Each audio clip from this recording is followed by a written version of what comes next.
বাংলা একটা কথা আছে যে রসুনের যে কোষা আছে মানে এটা আলাদা আলাদা, বাট গোড়াটা কিন্তু একই জায়গায়। আমেরিকা, ভারত, তাদের একটা জিনিস আমার কাছে খুব ভাল লাগে, যেটা আমাদের দেশে নাই। সেটা হচ্ছে তাদের ক্ষমতায় যেই সরকারই থাকুক, পররাষ্ট্র নীতির বেলায় এদের কোনো পরিবর্তন নাই। আপনি যেমন ধরেন কি বলে যে বাংলাদেশের ইস্যুতে ডোনাল্ড ট্রাম্পের রাইট নাও যে দৃষ্টিভঙ্গি, জো বাইডেন সরকার যে দৃষ্টিভঙ্গি, এগুলোর মধ্যে কিন্তু কোনো পার্থক্য নাই। এমন না যে আগের সরকারকে সমালোচনা কইরা নিজের ক্ষমতা নিয়ে তারা পজিটিভ একটা ভাইব তৈরির চেষ্টা করে। দীর্ঘ একটা সময় ধরে শেখ হাসিনার পতনের আগে পরে একটা বক্তব্য ছিল যে আমেরিকা চায় না যে শেখ হাসিনা ক্ষমতায় থাকুক। পেছনের প্রেক্ষাপট হিসাবে সেন্ট মার্টিন ইস্যুকে বেশ কয়েকবার তিনি আলোচনায় তুলেছেন। ইভেন আওয়ামী লীগ সরকার পতনের পরও মার্কিন যুক্তরাষ্ট্রের সমালোচনা করেছিলেন শেখ হাসিনা। তবে ট্রাম্পের বিষয়ে একটু ভিন্ন রকম চিন্তা ছিল। এখন আজকে নিউজটার মধ্যে দুইটা জিনিস আমি কানেক্টেড পাচ্ছি। নাম্বার ওয়ান, শেখ হাসিনার পতনে আমেরিকার কি কোনো ভূমিকা ছিল? এই প্রশ্ন ছিল সরাসরি ডোনাল্ড ট্রাম্পের কাছে। তো ডোনাল্ড ট্রাম্পকে সাংবাদিক প্রশ্ন করেছিলেন যে বাংলাদেশের বিষয়ে আপনার অভিমত কি, কারণ সরকার পতনের পেছনে আমেরিকার কি কোনো ভূমিকা ছিল আওয়ামী লীগ সরকারের ইস্যুতে?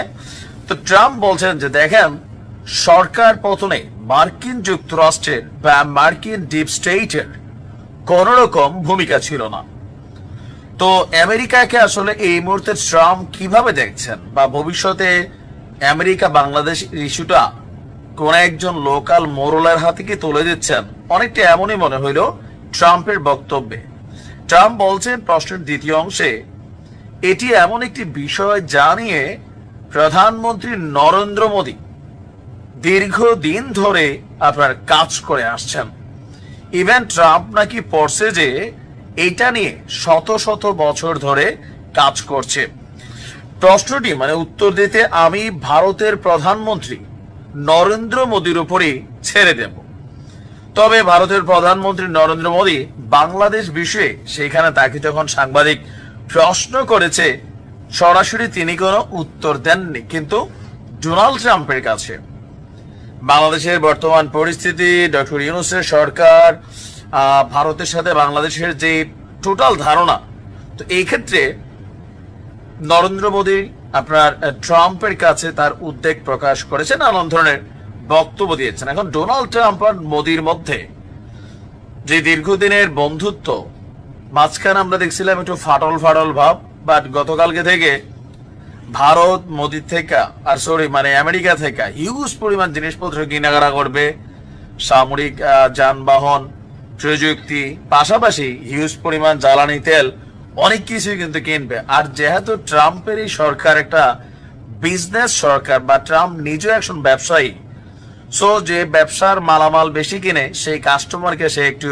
প্রায়োরিটি দিতে চায়। ইভেন তার বক্তব্যে আমরা যতটুকু বুঝছি বা ধারণা করা হচ্ছে যে বাংলাদেশের ইস্যুগুলা সম্ভবত সামনের দিকে ভারতের মুখ থেকে ট্রাম্প সরকার থাকাকালীন শুনতে চায়। বাইডেন সরকার যেমন আলাদা একটা অবস্থান তৈরি করছিল, বাট এই ক্ষেত্রে কিন্তু বিষয়টা একটু ভিন্ন।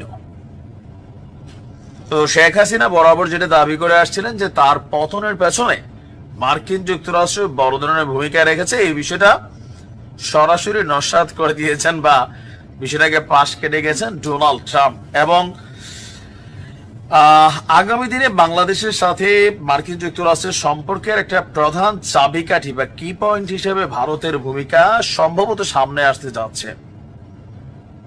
যদিও বাংলাদেশ চায় যে আমেরিকা বাংলাদেশকে বাংলাদেশের মতো করেই দেখুক, কোনো জায়গির অথবা কোনো জমিদারের কাছ থেকে রিপোর্ট নিয়ে বাংলাদেশ সম্পর্কে দৃষ্টিভঙ্গি তৈরি না করুক।